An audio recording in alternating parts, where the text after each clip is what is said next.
Okay, basi asante sana Tanzania na popote pale ulipo.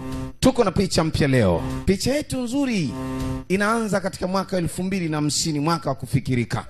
Kuna bwana mmoja alikuwa amekula hela ya Simba Day, lakini anakataa kwenda kufanya show kwa sababu kuna watu wengine walishampa hela nyingi zaidi. Akawa ameenda kujificha sehemu.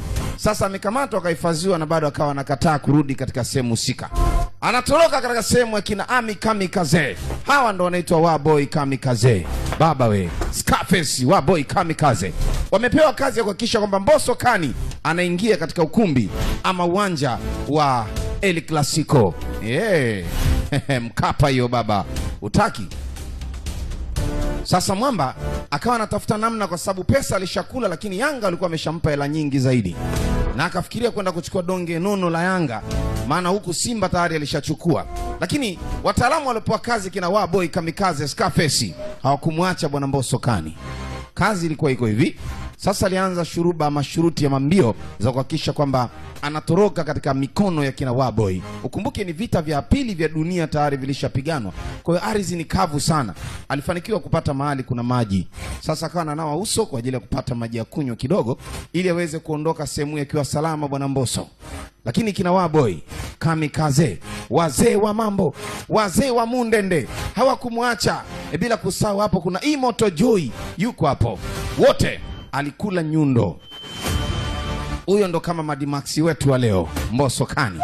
Basi imaima katika ile ardhi ambayo ilikuwa vita vya pili vya dunia vimeshapigwa, tayari huyu mwamba alikuwa ameshaweza kusulubiwa kwa ajili ya kuletwa katika dunia ya mwaka 2025 ambayo ilikuwa tarehe 9 siku ya Jumatano.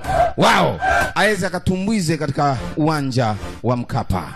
Safari yake ilikuwa imeanza hivi baada ya kina Waboy Scarface Kamikaze wa kuchukua fursa ya kumfikisha bwana Mbosso katika ukumbi ama uwanja mkubwa kabisa, uwanja wa Benjamin Mkapa ndani ya jiji la Dar es Salaam.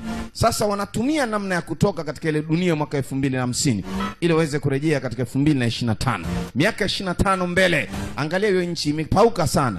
Ni kavu, kame kila kordo. Hali ni mbaya, lakini wao walikuwa wanajua ni jinsi gani watafika kwa Mkapa. Safari haikuwa rahisi, ndefu mno. Njiani ni shangwe za kutosha, bendera za kina Waboy Kamikaze na gari la Simba kubwa ambaye ni wanalita Mo Traki ama Long High School. Hili linaitwa Mo Traki. Utaki sasa?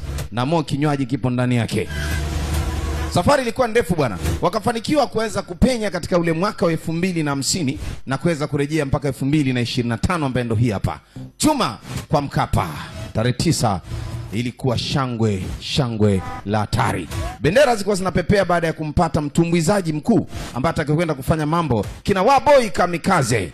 Sasa ili upate mambo zaidi na mbwembe zote, unatakiwa uende pale katika YouTube ya Simba pale. Imeandikwa Simba TV ama application ya Simba ili uone sasa mtumbuizo kuanzia hapa getini kule ndani mambo yalikuwaje. Mwana mbamba tena huyu hapa nite sauti ya Simba Baba Fernando, niko na Niakani King Khan. Sasa nenda moja kwa moja mpaka kwenye application ya Simba. Inapatikana katika Play Store na sehemu zingine zote. Sema hasta la vista bravo.